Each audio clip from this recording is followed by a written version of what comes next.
নবীজি শুধু উম্মতকে পথ বলে দেয়, পথ বাতায় দেয় যে এই পথে চলো, এই দিকে যাও, এই দিকে যাও। সাথে সাথে দুইটা পথ নির্দেশিকাও নবীজি দিয়ে গেছেন। নবীজি বলেন, তারাকতু ফীকুম আমরাইন লান তাদিল্লু মা তামাসসাকতুম বিহিমা কিতাবাল্লাহি ওয়া সুন্নাত রাসূলি। নবীজি বলেন, আমি তোমাদের জন্য দুইটা জিনিস ছাইড়া গেলাম, রাইখা গেলাম। লান তাদিল্লু মা তামাসসাকতুম বিহিমা, এই দুইটা জিনিস যদি তোমরা আঁকড়ায় ধরতে পারো, লান তাদিল্লু, তোমরা কখনো পথচ্যুত হবা না, পথভ্রষ্ট হবা না। সেই দুইটা কি? একটা হলো কিতাবুল্লাহ, আল্লাহর কিতাব কোরআনুল কারীম, আর একটা হলো সুন্নাতু রাসূলিল্লাহ, রাসূলুল্লাহ সাল্লাল্লাহু আলাইহি ওয়াসাল্লামের সুন্নাত। নবীজি পথ বলে দিয়ে গেছে, দুইটা পথ নির্দেশিকা দিয়ে গেছে। নবীজি হলেন প্রথম ধরনের হাদি।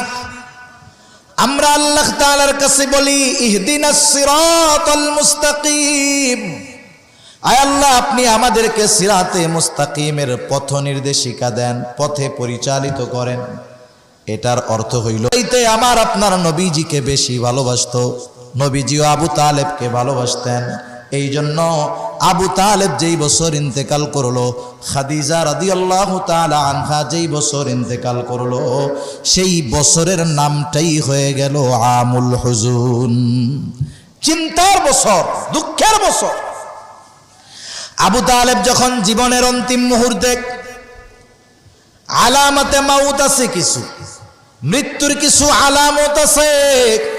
ওই আলামত যখন কারো মধ্যে দেখা যায়, সে বড় হোক ছোট হোক, বুড়া হোক আর বুড়া হোক, মৃত্যুর আলামত যখন কারো মধ্যে আইসা যায়, বোঝা যায় এই লোকটা বেশি সময় আর দুনিয়াতে থাকবে না।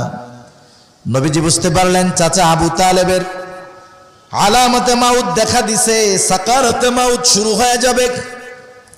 আবু তালেব নবীজিকে ভালোবাসে, নবীজিও জানে আমার চাচা আমাকে এত ভালোবাসে, আবার এটাও জানে আমার চাচা আমাকে যত ভালোবাসুক না কেন, আমার চাচা যদি ঈমান না আনে, আমার ভালোবাসা আর আমাকে তার ভালোবাসা জাহান্নাম থেকে বাঁচাতে পারবে না।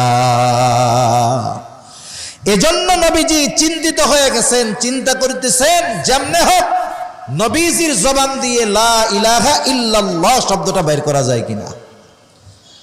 চাচারে বলতেছে, চাচা আপনি বলেন লা ইলাহা ইল্লাল্লাহ, আর কিছু বলা লাগবে না, মুহাম্মাদুর রাসূল